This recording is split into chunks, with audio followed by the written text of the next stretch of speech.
My name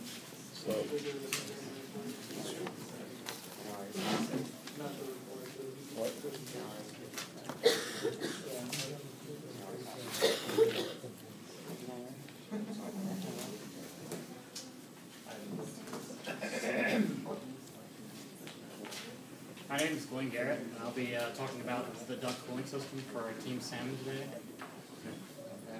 Today I'm going to go over a little bit of the information on our system, our constraints, our steady-state operating curve, the step responses and modeling, and the frequency responses and modeling. The duct cooling station is located here in this building. The first picture is the blower motor, which is what we manipulate to change the output temperature. And the second picture is the dampers that we will have on the system that will be closed for the entirety of our experiment. Here's our block diagram of the system. We have the input power is the manipulated variable, and the controlled variable is the output temperature. Both dampers are closed for the entire experiment, and the output range for our team is 50 to 56 degrees, and it's split into 3 ranges of 2 degrees. For our constant input experiment, we input a constant value into the blower motor and waited for the curve to achieve steady state. And for this sample one here, we have an average temperature of about 53 degrees with uncertainty of 0.9. And we combine all these together to get our steady state operating curve, which has a negative slope because our system is inversely related between the input and output.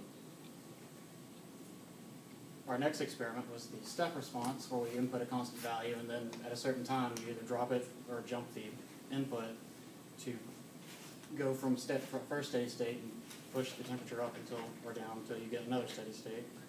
For this one, it's a step down. We started at 50% and dropped 25%, which gave us a difference in temperature of 21 degrees. And then the ratio of the output to the input is the gain, and that was 0.8 for this one. And you find the dead time, it's the offset of the curve starting to change after the drop or the jump. And for this experiment, it's 0.04 minutes. Our time constant for this experiment is the time it takes from your step to the time that it reaches 63.2% of your output. For this one, our time constant was 0.8. The other direction you can go with the step experiment is you can step up.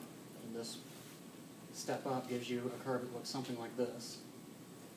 The gain for this one is negative 0.28 with an input increase or increase of 25% and an output decrease of 7 degrees. After this, we went into modeling it using Excel, and we tried to fit a curve based on equations to best fit our experimental data, and then manipulated the variables for gain, dead time, the time constant to give us values that hopefully got really close. And this is one of our curves with the experimental data and the model curve laid over it. It gave a gain of -1, dead time of 0.1 minutes, and a time constant of 1 minute. And this is the step up experiment. That is the same idea. You want to model it after your experimental data using parameter manipulation. And for here we get a gain of -0.29, dead time of 0, and a time constant of 0.5. Our results from the step experiments are here. The orange is the graphical method, where we used our experiments and just kind of guesstimated which areas were the dead time, time constant, and the gain. And then the green is from the modeling experiment, where we actually had real values from our parameters we've been manipulating, along with error bars. We had quite a bit of uncertainty in the middle of the picture. But other than that, most of the values seem to be relatively close to each other.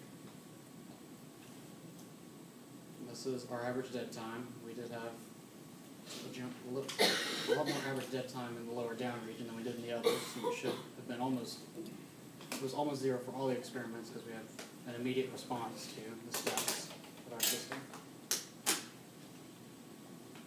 For our time constant, we had mostly the same values over the graphical method and the modeling method, except the middle down had a lot larger time constant in the modeling. The next experiment we worked with was the frequency response, where our input was a sine wave into the system, and we wanted to see how that affected the output temperature. And we would plot our results with Bode plots and try to get the parameters for gain, the dead time, the time constant.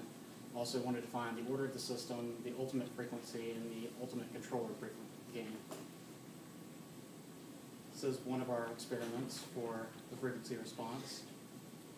The change in input was 40%, which gave a change in output of 18.7. The crest to crest on the input is the large T, and the crest to crest from output to input is the little t. We use those to find the amplitude ratio and the phase angle, which for this experiment was 0.5 and 42.5 degrees. And this is a mid-frequency. You can see the time starting to get a little closer together, and the data points are starting to become more visible individually as the frequency increases. And this also gives the amplitude ratio and phase angle of 0.1 and 190.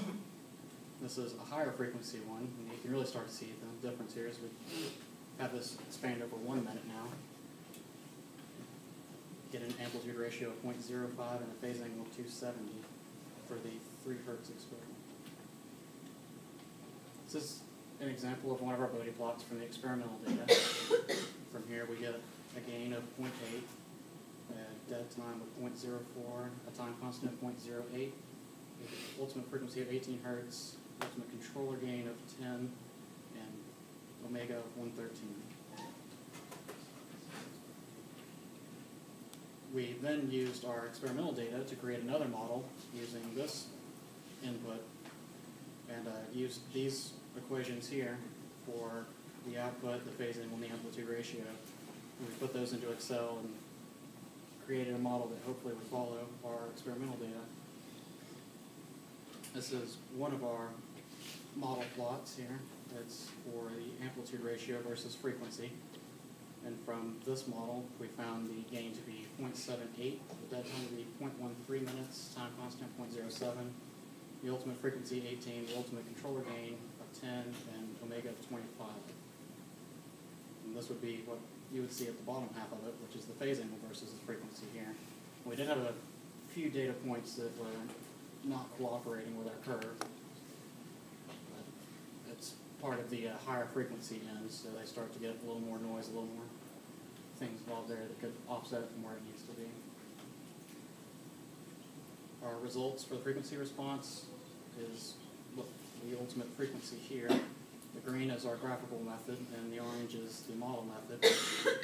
We're very close to being the same here among our experiments. Next is the ultimate controller gain, which was also very close to, actually the same for the lower and middle regions. The upper regions was a little bit off, but still very close. And then the gain for our systems, the lower was the same and the upper was very close. There's not a middle region here because it was the alternate method for our team, and the gain, dead time, and time constant were all in the order of about 10 to the 7th in size. The dead time here is listed, should have been close to 0 because we do an immediate response, and there was a lot larger in the upper for the model with almost no dead time for the graphical method for him. Our time constant is listed here. We had a higher time constant in the lower region and a higher for the graphical method and a higher time constant in the upper region for the model method. And then I believe that's